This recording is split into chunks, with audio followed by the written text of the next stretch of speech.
I didn't plan to walk into the bistro alone that night, but the reservation had my name on it, and the date was carved into my heart. 12 years, married, a dozen candles we once promised to keep lit. The host's smile faltered when I said Matthew's party of two, and somewhere near the back, I heard the bright pop of a cork, the soft cheer of strangers who didn't know me. A pale bouquet sat on a linen-draped table identical to ours, and beside it, 2 flutes caught the light like a dare. Perfume hung in the air, too floral for me, too confident to belong to happenstance. I saw Nathan's profile first, his laugh I knew well, then the tilt of a woman leaning in, as if she'd always been there. Something in me steadied, instead of shattering the way a picture frame sits level after years of being crooked. I exhaled once, and the room sharpened like glass. Before I go further, tell me where you're listening from in the comments, and tap like and subscribe if stories about truth and justice speak to you. This one begins with a dinner reservation and ends with a life reclaimed. My name is Claire, and I grew up in a house where we ironed the tablecloth for Sunday lunch, and my dad fixed what was broken before anyone asked. My mother kept a coffee can for emergencies and a second one for dreams. And somewhere between those 2 jars, I learned the math of marriage: you give when you can, you hold steady when storms roll in. By 24, I had my real estate license and a starter condo with more hope than furniture. And then I met Nathan. Easy smile, calloused hands, a promise of a small business that just needed a little runway. I understood ambition the way it chews at a person from the inside, and I believed I could be the bridge that got us there. When my grandmother left me a modest inheritance, I didn't think twice about what love required. We married in a modest church with white lilies and vows we meant. And for a while, it was simple. I showed houses by day. He learned how to juggle bids and subcontractors. And at night, we drew floor plans on napkins and called them the future. When the market hiccuped, I covered the mortgage and the equipment leases because I could. Because partnership is not a scoreboard. The year Sophie was born, a promotion dangled itself in front of me. Bigger territory city clients, late nights at an office with a view, and I turned it down without announcing the sacrifice, telling myself that steadiness was its own view. We moved from a starter home to a yellow 2-story on a quiet street where neighbors waved from driveways and kids chalked the sidewalks after dinner. From the outside, we looked like we'd found the recipe. There were hairline fractures you only see once something finally breaks. Late bids that ran long dinners eaten cold because he couldn't get away receipts that didn't match the job sites on his calendar. He always had a reason to set my worry down, like it was something I'd simply imagined picking up. We waved at the same church families on Sundays and hosted barbecues in the backyard, and the laughter at our table sounded like proof.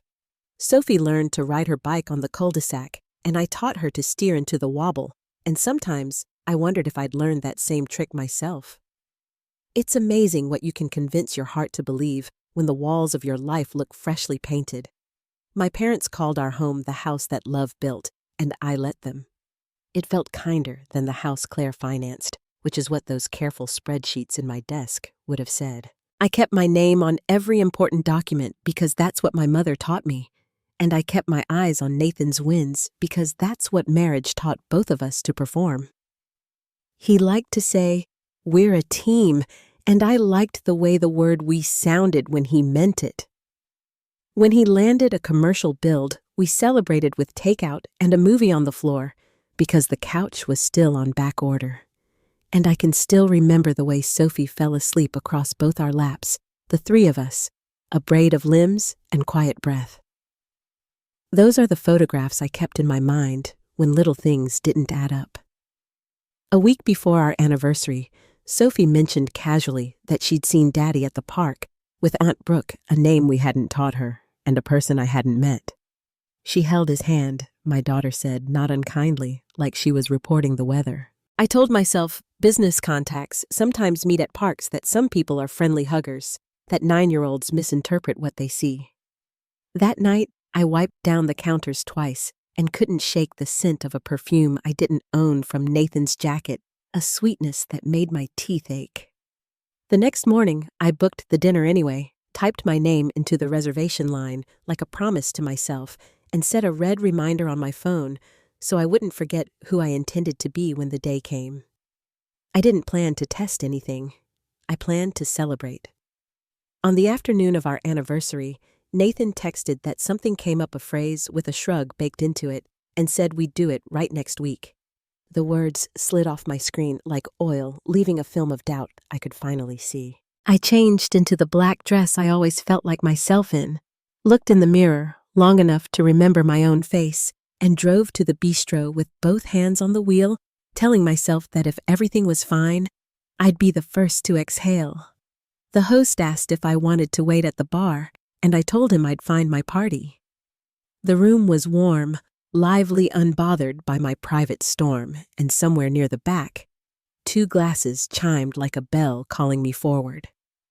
I took 3 steps, then 4, and when Nathan finally looked up, his smile vanished so fast, it left a hollow behind it. "Nate," I said, letting the name carry across the linen and the roses, and the woman beside him set her hand flat on the table, the way you steady things that are about to fall. The moment Nathan's eyes met mine across that table, the noise of the restaurant seemed to fade. The clinking glasses, the hum of conversation, the music drifting from the bar, all of it fell away, as though the entire room had tilted toward us. His face drained of color, and his hand, which had rested easily on the stem of a champagne flute, slipped against the glass with a sharp tap. Brooke's hand froze on the tablecloth, her smile curdling into something tight and nervous, as if she had just realized the joke had been on her all along. I didn't rush forward or make a scene immediately. I walked each step, measured the heels of my shoes, marking time against the hardwood. When I reached the table, I didn't bother lowering my voice. "Nathan," I said, letting his name carry across the distance between us. "You canceled our anniversary dinner. 12 years gone with a single excuse." His mouth opened, but whatever he intended to say, drowned in the silence that spread across the room. People at nearby tables had already turned eyes, flicking between us, the kind of attention that sharpens like a knife. I gestured toward the roses, the champagne, the reservation we had once discussed for weeks. "You didn't cancel anything. You just replaced me." Brooke shifted in her chair, tugging at the edge of her sleeve as if covering bare skin might make her invisible. She glanced at Nathan, hoping he would smooth the edges, but even he seemed caught in a trap of his own making. "Claire, please," he started, his voice low. "This isn't what it looks like." The words sounded hollow, rehearsed, as though he had used them before on other nights I never saw. I leaned across the table, close enough that he could see the steadiness in my eyes, and said, "Do you know how pathetic this looks? Bringing another woman to the table meant for your wife drinking champagne. I was supposed to share with you. You've humiliated yourself more than you could ever humiliate me." A ripple of gasps traveled outward as if the entire restaurant inhaled at once. Phones appeared in hand screens, glowing, capturing every second. Nathan stood abruptly, his chair scraping against the floor, hands lifted like a man trying to calm an accident scene. "You're making a scene, Claire?" he muttered through clenched teeth. I straightened my back, feeling a steel thread run down my spine. "No, Nathan. You made the scene. I'm just finally seeing it." His hand reached for mine, a gesture he must have thought would soften me. But I pulled back so sharply he stumbled. "Don't touch me," I hissed low enough that only the first few tables heard. My words were clear, final, unshakable. The weight of them lingered in the stillness, and when his hand dropped to his side, something inside me shifted. For years, I had bent myself around his excuses, his late nights, his explanations. In that instant, I felt the bend snap back into place. I turned toward Brooke, who had gone pale, her hand trembling as it clutched her glass. "Congratulations," I said evenly, though my voice carried just enough for the onlookers to catch. Enjoy the scraps of a man who doesn't value loyalty. Her eyes darted downward, shame coloring her cheeks, and she looked as though she wanted the floor to swallow her whole.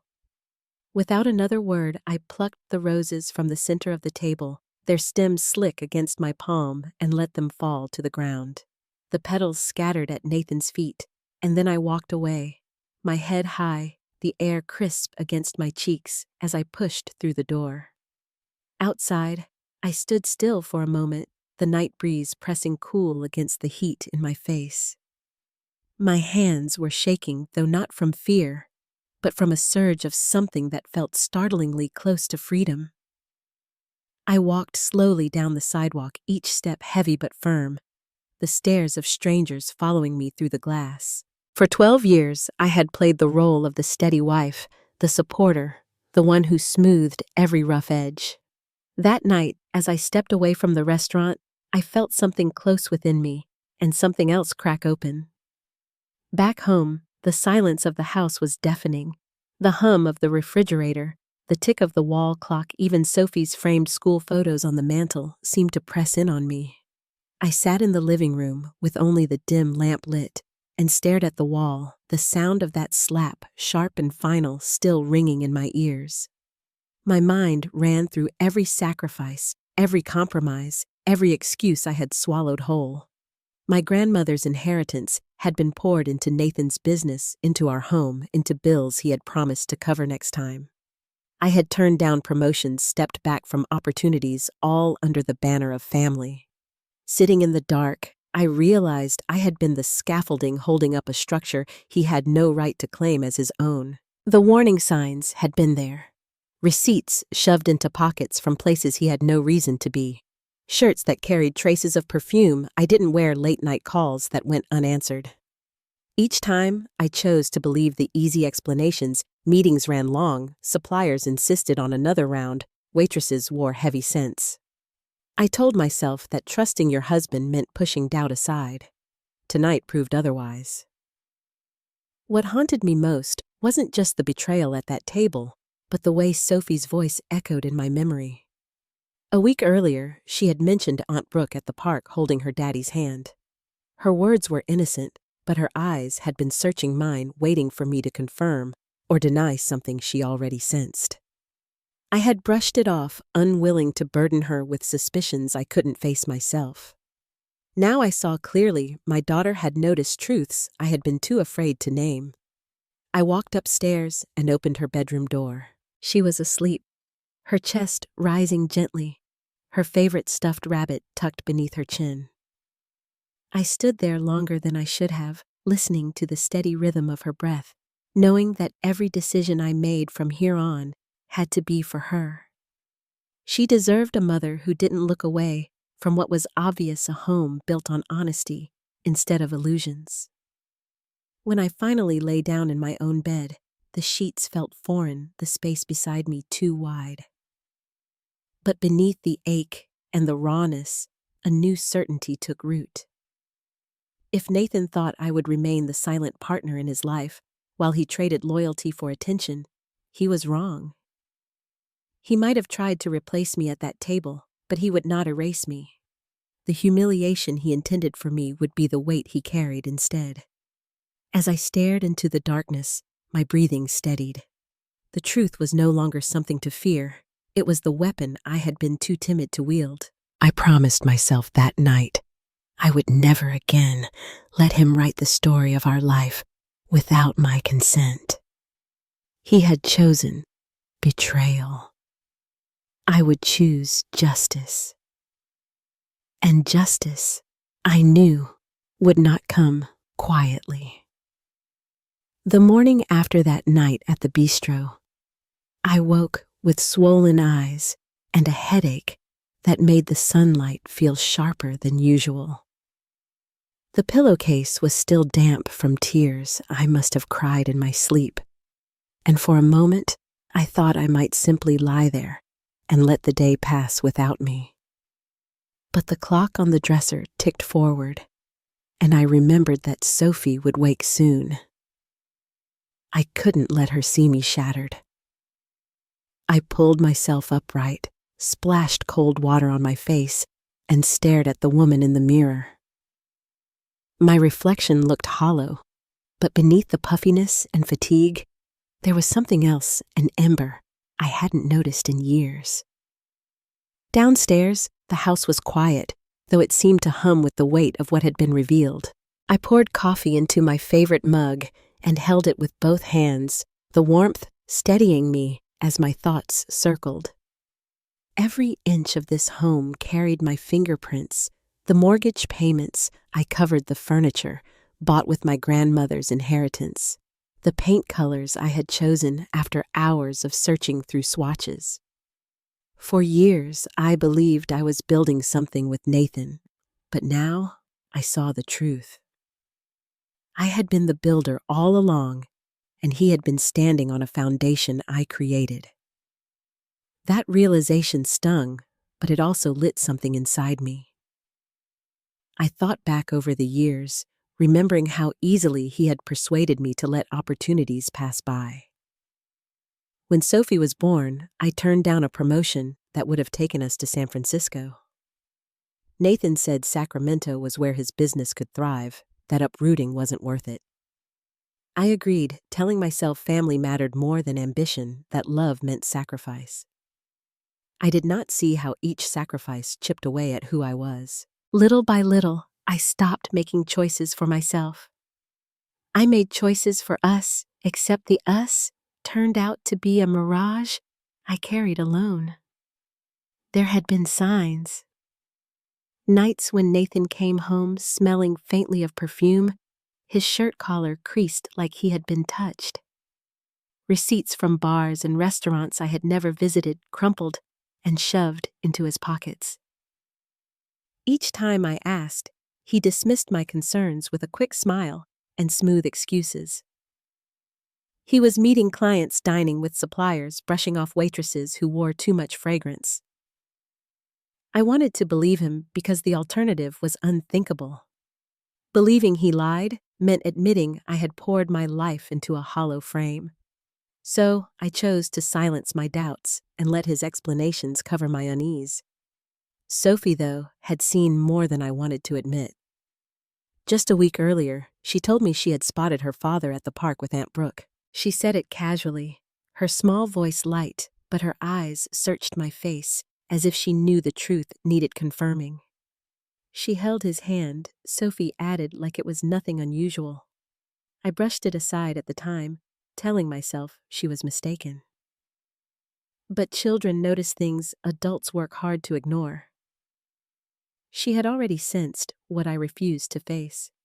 That thought pierced me deeper than anything Nathan had done, because now my daughter's trust was on the line. The hours after the anniversary dinner passed in a haze. Messages from Nathan lit up my phone first, pleading, then defensive, finally angry. I didn't answer any of them. Instead, I boxed up fragments of my life, not to leave, not yet, but to remind myself I could. Important documents, photographs. A few keepsakes went into a single cardboard box.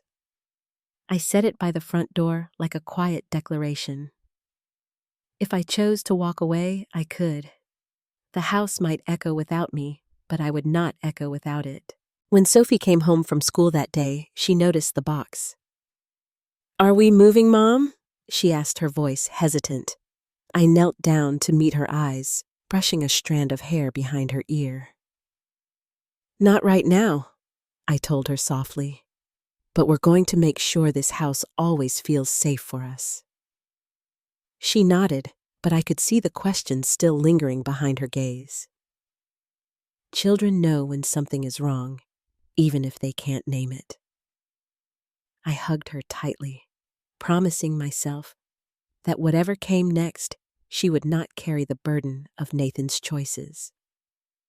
That evening, I sat at the kitchen table with a pad of paper, writing down every instance I could recall of Nathan's lies. Dates, places, little inconsistencies I had brushed aside. The list grew longer than I wanted to admit.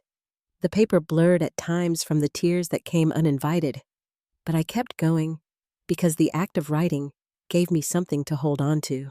It was proof, not just for anyone else, but for myself, that I had not imagined the cracks. They had been there all along. The phone buzzed again, Nathan's name glowing across the screen. This time, I let the voicemail play. His voice was tight, controlled at first. "Claire, we need to talk. You overreacted. Let's sit down, just the two of us." The message shifted his tone sharper. "Don't do anything stupid. You don't have the right to touch our money. I deleted it without saving." His words no longer reached me. They floated like echoes in an empty room. For the first time, I realized the power he held was only what I had allowed him to carry. As night settled over the neighborhood, I tucked Sophie into bed. She clutched her stuffed rabbit close, asking no questions, only watching me with quiet eyes. I kissed her forehead and promised we would be fine. When the house grew still again, I sat alone in the dark, hands folded in my lap, and listened to the silence. It no longer felt suffocating. It felt like a pause before something important, a breath before a long exhale. I didn't know yet what steps I would take or how far this would go. But I knew one thing with certainty: I could not return to the way things were. The blind trust, the silent compromises, the sacrifices made without acknowledgement, they were finished. Nathan had betrayed more than vows. He had betrayed the life I built, the daughter we were raising, and the person I once was. The grief was heavy, but underneath it stirred a determination I hadn't felt in years. That night, as I lay awake, staring at the ceiling, I told myself a truth I had avoided for too long. I was not powerless. I was not trapped. I had more strength than he ever imagined, and I would use it. Quietly, carefully, piece by piece, I would begin to take back what was mine. By the next morning, something inside me had shifted. The grief still lingered like a bruise, but beneath it ran a current of clarity I hadn't felt in years. The shock of betrayal had hollowed me out, yet in that hollow space there was room for something new: resolve. I sat in the kitchen with my coffee cooling beside me and made myself a promise. I would not wait for Nathan to decide my fate. I would act. Quietly, at first, but firmly. My first call was to the bank. The woman on the line had the kind of voice that sounded cheerful, even when she was just verifying account numbers. "I'd like to freeze our joint accounts," I told her. And though my hands shook, my words did not. She asked if there had been suspicious activity, and I said yes, though not in the way she imagined. Within minutes, the access was gone. Nathan would swipe his card and discover that his endless dinners, his easy charm, no longer came at my expense. The thought steadied me. I moved quickly. From the joint investment account, I shifted what remained of my grandmother's inheritance into my personal checking. That money had been the cornerstone of everything Nathan claimed as his achievement: the house, the seed for his company, the cushion during lean years. I was not about to let it fund another bouquet of roses for Brooke. By midday, I sat cross-legged on the living room rug with a stack of boxes open around me. I packed deliberately only what Sophie and I might need if we had to leave quickly. Clothes, important documents, the photographs I couldn't replace. I moved almost mechanically, as though stopping to think too long would undo me. In Nathan's desk, I found a folder of receipts and tucked beneath it a keycard from a hotel I'd never heard him mention. My hands trembled as I slid them into an envelope, labeling it proof with a pen that nearly ran dry. I knew he would try to twist the story to make me seem unreasonable. This time, I would have the facts. By late afternoon, the phone began to buzz in earnest. First came texts: "Claire, let's talk." "You overreacted." Then calls. By the fifth one, the tone had turned sharp. "You don't have the right to touch our money." I set the phone face down on the counter and let it vibrate until it fell silent. For once, he could stew in the uncertainty. For once, I held the strings. That evening, Julia stopped by. She had been my friend since college, the kind of person who could read me with a single glance. She took one look at the boxes by the door and said softly, "It's finally happened, hasn't it?" I nodded, unable to find words, and she sat beside me on the couch, her hand resting lightly on mine. "Then let him face the storm he created," she said. "You don't have to carry it anymore." Her calm steadied me, and for the first time since that night at the restaurant, I felt a flicker of relief. When Sophie came home from school, she stopped short in the entryway, her backpack still slung over her shoulder. "Why are there boxes here?" she asked. I knelt down, brushing a wisp of hair from her forehead. "We might spend a little time at Grandma's," I told her, choosing words carefully, "just to make sure everything feels safe." She studied me for a long moment before nodding slowly. Kids know more than they ever say out loud. That night, as I tucked her into bed, my phone lit up again. This time, I answered. Nathan's voice came fast, sharp. "Claire, what the hell is going on?" "My card got declined at lunch. Did you—" "Yes," I said, cutting him off. My tone was steady, though my heart pounded. "You sat at a table with another woman on our anniversary. That was your choice. This is mine." For a long moment, all I heard was his breath, ragged and uneven. "We can fix this," he tried. "It doesn't have to be." "It already is," I replied and hung up. When the line went dead, I stared at the phone in my hand, the silence heavy. But instead of despair, a new sensation took its place. Power. Not the loud kind Nathan always sought, but a quiet, undeniable strength. For the first time in years, I felt awake. The days that followed blurred together with tasks I once would have avoided. I spoke to a lawyer, a woman named Claire Donovan, known in Sacramento for dismantling cheating husbands without hesitation. Her assistant scheduled me for a consultation by week's end, her brisk voice promising, "We'll take care of you." Just hearing those words gave me courage. I reached out to a realtor friend to ask about the market, dropping hints I might need to sell. She didn't press, only said, "When you're ready, we'll move quickly." Meanwhile, Nathan's messages piled up. One moment pleading, the next, threatening. "You're ruining me. Claire, if I go down, you go down too." I ignored them all, though each one reminded me why I couldn't turn back. The dominoes were already falling. By the third day, word had started to spread. Julia called to tell me that people downtown were already talking that someone had posted a clip from the bistro. "It's everywhere, Claire," she said gently. "But you should know everyone's on your side." I sat at the kitchen table stunned, letting her words settle. For so long, I had feared the whispers, the pity. Yet here they were, voices of support, friends reaching out with messages that read, "Good for you. Don't let him spin this." Even Nathan's family didn't shield him. His mother phoned one evening, her voice low and heavy. "I don't know what to say," she admitted. "I didn't raise him to be like this." There was shame in her tone, but also something else, a quiet solidarity. Before we hung up, she added, "If you need help with Sophie, you can count on me." The words softened something tight in my chest. At night, when the house was quiet, I lay awake thinking of Sophie's face, the way she had asked about the boxes. I knew this fight wasn't just about me. It was about her future, about showing her that betrayal had consequences, that silence was no longer an option. I would not let her believe that love meant accepting lies. By the end of that week, the shape of my plan was clear. I would strip away the power Nathan thought he had, not with shouting or vengeance, but with steps so deliberate he couldn't stop them. Bank accounts, legal filings, truth spoken aloud. each move a brick in the wall I was building between his chaos and my daughter's life.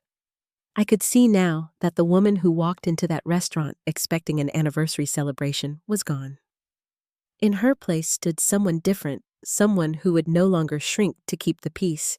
And as I looked ahead to the next family gathering, where Nathan would no doubt try to reclaim his dignity, I knew I was ready. This time, I wouldn't be the one caught off guard. The invitation came as a surprise. A family dinner at Nathan's parents' house, with everyone gathered around the long oak table, as though nothing had shattered. My first instinct was to refuse to protect myself from the performance Nathan would try to stage. But as I thought about it, I realized this wasn't about him.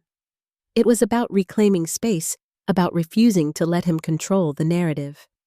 If he wanted to play the role of the respectable son, I would bring the truth to the table he trusted most, his family. When Sophie and I arrived, the house was alive with chatter and the smell of roast chicken drifting from the kitchen. Elaine met us at the door with a warm hug, her voice soft as she whispered, "I'm glad you came." I felt Sophie's small hand tighten around mine, her eyes scanning the room filled with familiar faces. Robert sat at the head of the table. Daniel and Megan were already seated, and Nathan stood near the far end, his shirt pressed crisp, his smile brittle. The moment he saw me, that smile faltered, but he quickly straightened, greeting us as though nothing had happened. We took our seats, Sophie sliding in beside me, and the conversation began. It was strained, forced, with Nathan leading the way. He spoke of new contracts and clients, his voice carrying a confidence that felt rehearsed. I listened quietly, letting him build his facade, and when he paused to take a sip of water, I set my fork down gently. "Interesting," I said, my voice even. "Because from what I've heard, most of your investors pulled out after Ella." The table fell silent, the sound of utensils against plates halting midair. Robert's brow furrowed as he turned to his son. "What is she talking about?" he asked sharply. Nathan shot me a glare, his jaw tight. "Claire, this isn't the time." I reached into my bag and pulled out a folder I had prepared days earlier. Slowly, I spread the contents across the table: receipts from dinners, hotel bookings, credit card charges for jewelry he never gave me, and the champagne bill from our anniversary reservation. The room filled with gasps, Megan's hand flying to her mouth, Daniel muttering under his breath. Nathan reached across the table, desperate to gather the papers, but I pressed my hand down firmly. "Don't," I said. "You've lied enough. These are your choices, your charges. You didn't just betray me, you used my inheritance to fund it all." Robert's face turned red as he pushed his chair back slightly. "Is this true?" he demanded. Nathan opened his mouth, but before he could spin an excuse, I cut in. "He canceled our anniversary dinner to sit with Brooke at Ella, at our table. Half the city saw it, and most of them filmed it." Daniel pulled out his phone, scrolling quickly, and shook his head. "It's online," he murmured. "Over 10,000 views." Nathan's composure cracked. "It's not what it looks like," he stammered. I leaned forward, my voice steady. "For once, stop insulting everyone's intelligence. You humiliated me in public. You lied to your daughter. And now you sit here pretending to be the victim." Elaine looked down, her face pale, while Robert's jaw tightened in shame. Daniel leaned across the table, his voice low but firm. "You've dragged this family's name through the mud, Nathan. Do you think anyone will trust you with their business now?" Nathan's shoulders slumped, his hands trembling slightly as he tried to hold on to the image of control. And then, as though timed by fate, the front door opened. Brooke stepped inside, her face paling as the conversation stopped cold. She must have thought she would find an ally in Nathan, but instead, she found a room thick with judgment. Her voice wavered. "I didn't know," she started, but I shook my head. "Save it. You knew exactly what you were walking into." You're not just the other woman. You're the punchline to his biggest lie. The room buzzed with whispers, and Megan let out a quiet laugh of disbelief. Brooke turned to Nathan, panic rising in her voice. You told me this was handled. Nathan buried his face in his hands, but I didn't wait for his reply. I gathered the papers back into the folder, tucked it under my arm, and looked around the table. I'm not here for sympathy, I said. I'm here to make one thing clear. This man built his life on my sacrifices and tore it down with his choices. I will not go down with him. I stood, taking Sophie's hand, and together we walked toward the door. The silence behind us was heavy, broken only by Robert's voice, deep and final. You've disgraced yourself, son. Don't expect this family to clean up your mess. I felt Sophie's grip tighten, her small steps matching mine as we left the room. In the car, she sat quietly for a moment before speaking. Mom, she said softly, are we going to be okay? I turned to her, brushing her hair back, and answered without hesitation. Yes, sweetheart, we're going to be better than okay. Her eyes held mine, steady and trusting, and in that moment, I knew I was no longer just surviving, I was reclaiming our lives. As we drove away, the lights of the Matthews house fading in the rearview mirror, I felt the weight of years lifting. Nathan had lost more than his wife that night. He had lost his family's trust, his dignity, and the last of the illusions he clung to. I didn't know how he would spin the story next, but I knew this, the truth was no longer hidden. And the truth had only just begun to unravel his world. 3 days after the dinner at his parents' house, Nathan appeared on a local gossip page standing in front of his office with a reporter's microphone in his face. His shirt was pressed, his smile calculated, but I knew the man beneath it was unraveling. There are 2 sides to every marriage, he said, his voice carrying that polished tone he used in sales meetings. Claire has her struggles. She can be emotional. I just hope people won't believe everything they see online. Watching it from my kitchen table, I almost laughed. Emotional. That was the word he chose, hoping to paint me as unstable, while the whole city had already seen the truth for themselves. The video spread quickly, gathering comments that cut through his performance like knives. This guy cheats on his wife in public and calls her emotional. Another wrote, she underreacted if you ask me. Memes began to circulate, screenshots of him at Ella paired with sarcastic captions. One clip of me walking out roses tossed to the floor was edited with drum beats and had tens of thousands of likes. Nathan had always thrived on reputation, on the admiration of peers and clients. Now his name wasn't spoken with respect, but with laughter. I didn't need to push hard. With my lawyer's advice, I released carefully chosen receipts to a few trusted hands. Screenshots of texts between him and Brooke, charges for jewelry he claimed he bought for me, hotel bookings listed as business trips. A local blogger picked it up, weaving it into a story that framed Nathan as Sacramento's newest cautionary tale. By nightfall, the article had spread beyond our circle of friends. People who had never met us now recognized his name, and not for the work he had once been proud of. Nathan's attempt at damage control grew desperate. He posted a long rant on Facebook, calling me vindictive, accusing me of weaponizing personal struggles. Within hours, screenshots of his post were everywhere, accompanied by mocking replies.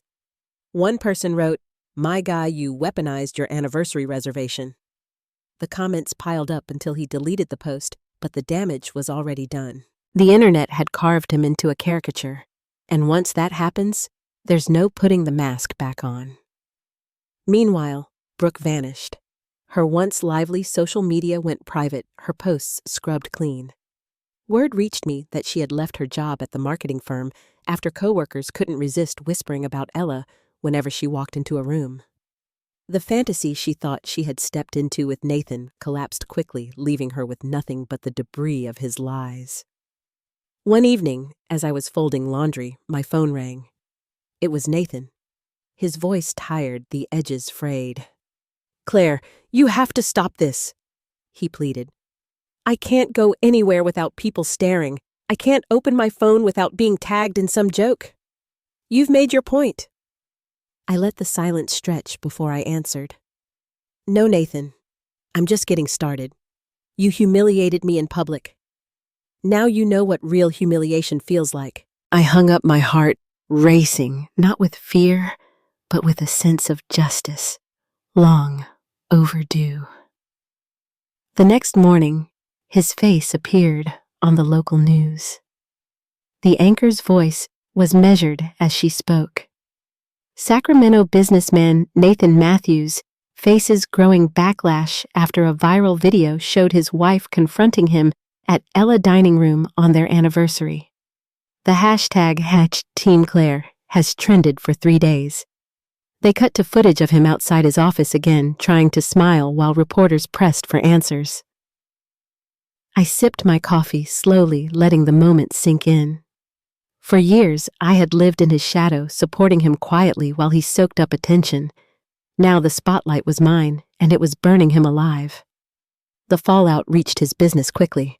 A major client pulled out of a contract citing reputation concerns. Anonymous callers flooded his office phone with prank messages. Yelp reviews appeared overnight, one reading, "Builds houses, as well as he builds excuses for cheating." It gathered dozens of upvotes, cementing his reputation in ways no apology could undo. Friends continued to check in with me, their messages filled with support.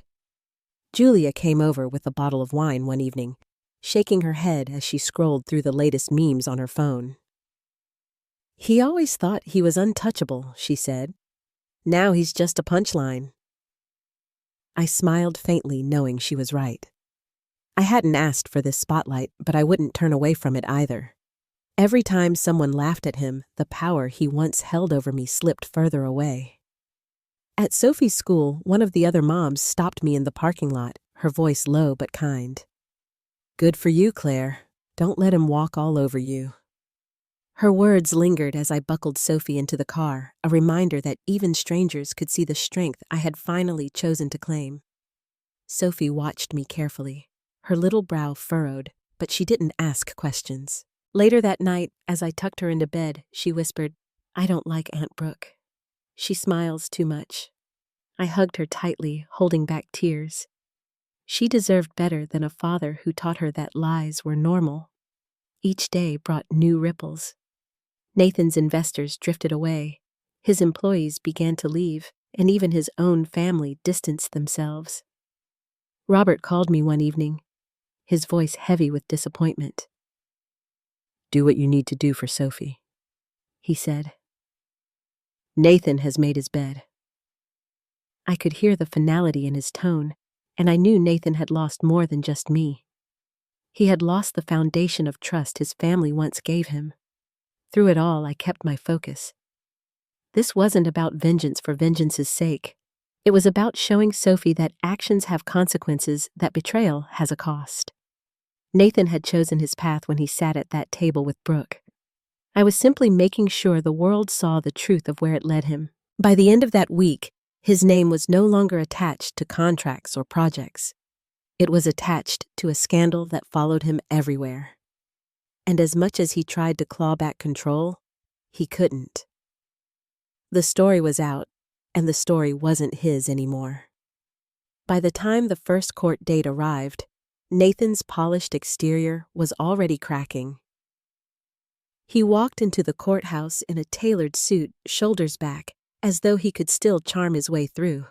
But the sheen had dulled. I sat at our attorney's table, my hands folded neatly, Sophie's school photo tucked inside my bag for courage. Claire Donovan stood beside me, her voice low and steady, as she whispered, "We've got everything we need." Her confidence was like armor, and I clung to it as the hearing began. Nathan's lawyer started predictably trying to paint me as bitter and vindictive, a woman using scandal to ruin a man's career. I felt the judge's gaze settle on me, as if measuring whether there was truth to the claim. When Claire rose, she didn't waste words. She laid out the numbers, clearly receipts, highlighted bank transfers, traced hotel stays, documented. Mrs. Matthews provided the financial foundation for this marriage, she said firmly. Mr. Matthews exploited her resources, her trust, and her inheritance to finance an affair. We're not seeking vengeance, we're seeking fairness. Nathan shifted in his chair, his jaw tight as Claire spoke. His lawyer tried to object, but the judge allowed the evidence. Every page of proof told a story Nathan couldn't refute, and I watched his face pale as the weight of it sank in.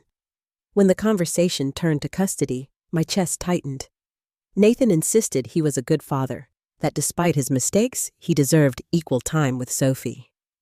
Claire opened a folder and slid it across the table to the judge. Inside were records of his late-night outings, credit card charges from weekends when he was supposed to be home, screenshots of messages exchanged with Brooke while Sophie slept under our roof.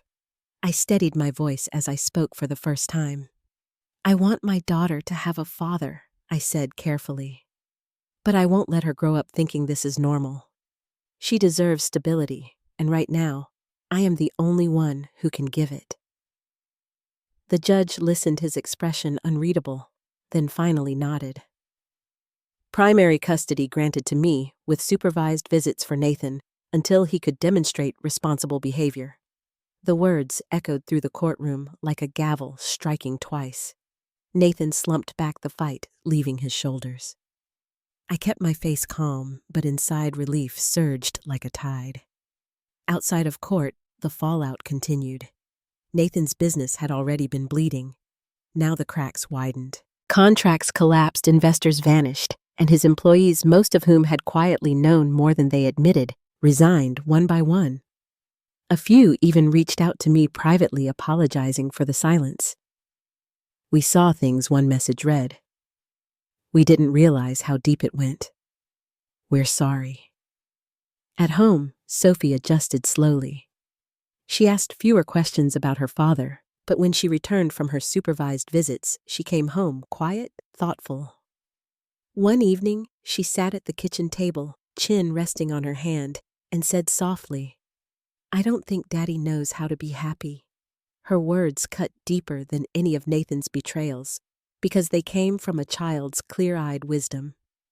I hugged her close, promising that together we would find our own happiness, piece by piece.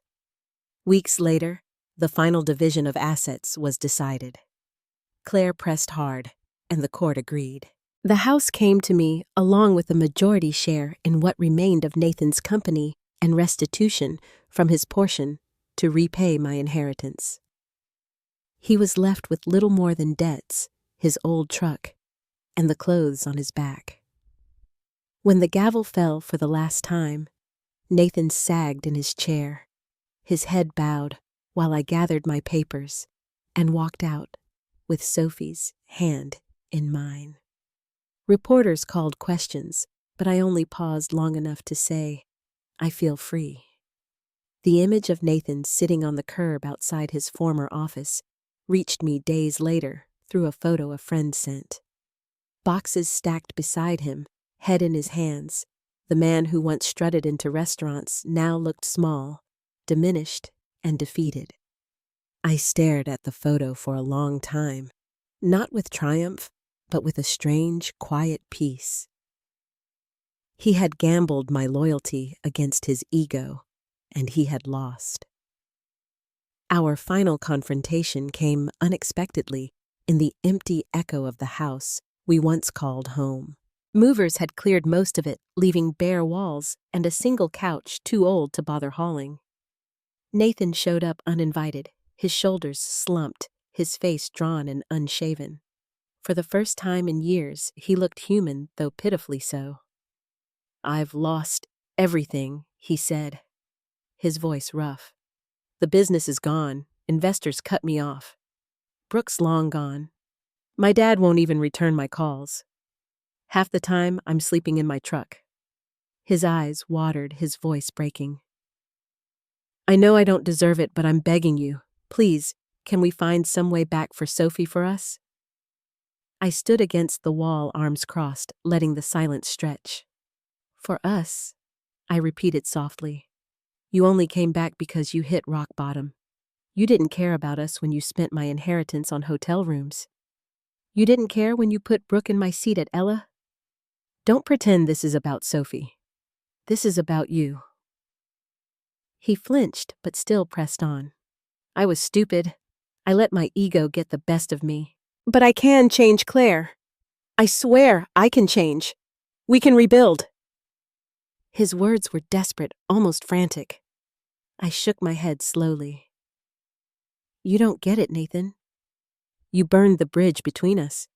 You wanted applause more than loyalty. And now you want me to pretend the ashes are still a home. That isn't love. That's survival. And I've learned to do better without you." His eyes brimmed with tears, and for a moment I thought he might collapse onto the old couch. Instead, he just stood there, hollow and trembling. I picked up my keys from the counter, walked past him, and paused at the door. "You wanted to see me? Fine, this is the last time. Get used to it." As I stepped outside, the evening air felt cool and new, the sky painted in pink and gold streaks. My car was packed, Sophie's bag ready in the back seat. Through the window, I saw Nathan still standing in the doorway, small and broken. For years, I had been the one left waiting, wondering when he would come home. Not anymore. This time, I was the one leaving, and I wasn't looking back. A year later, I almost didn't recognize the woman in the mirror. The dark circles that once clung to my eyes had faded, replaced by a light I thought I'd lost.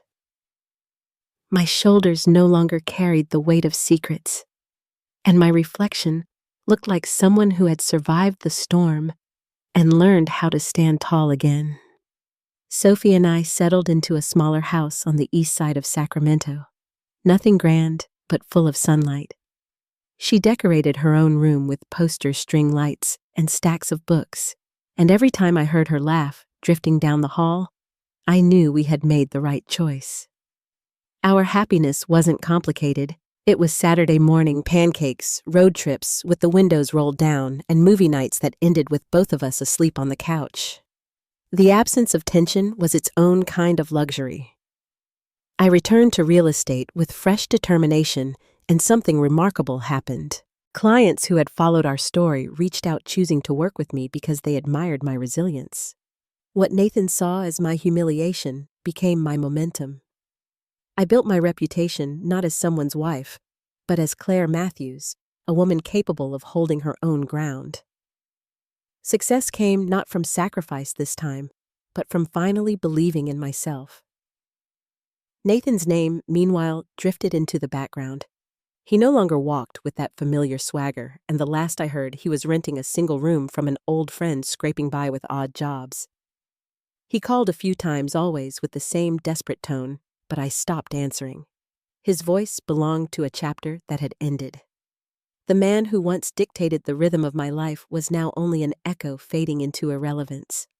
Sophie adjusted better than I could have dreamed. She asked about her father less and less, and when she did see him during supervised visits, she came home quiet, thoughtful. One evening, she looked at me and said, "Mom, I don't think Daddy knows how to be happy." Out of the mouths of children, the truth often comes simply.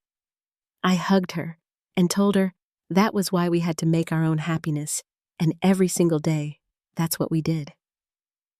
Sometimes, I drive past Ella the restaurant where it all broke open. For a long time, I thought the memory of that night would haunt me, the sting of betrayal, the sound of my hand striking his face, the walk into the night air with my pride in shreds. Instead, it became the turning point. It was the moment I stopped shrinking myself for someone else's comfort, the night I chose to believe my worth was not negotiable. If betrayal taught me anything, it was this: people will show you who they are when they think you'll stay no matter what. The real power comes when you finally prove them wrong. Nathan gambled my silence against his ego, but I chose to speak, and in doing so, I reclaimed my dignity. Justice didn't arrive with noise or spectacle. It came quietly, in freedom, in peace, in a life lived honestly with my daughter by my side. So now, when I think back on those 12 years, I don't carry bitterness. I carry gratitude, not for the pain, but for the strength it forced me to discover. Freedom, I learned, is the sweetest kind of justice, and once you taste it, you never go back. Before we close, I'd love to know what part of this journey spoke most deeply to you. Share your thoughts in the comments, and if stories of resilience and truth bring you comfort, you're always welcome to stay connected here.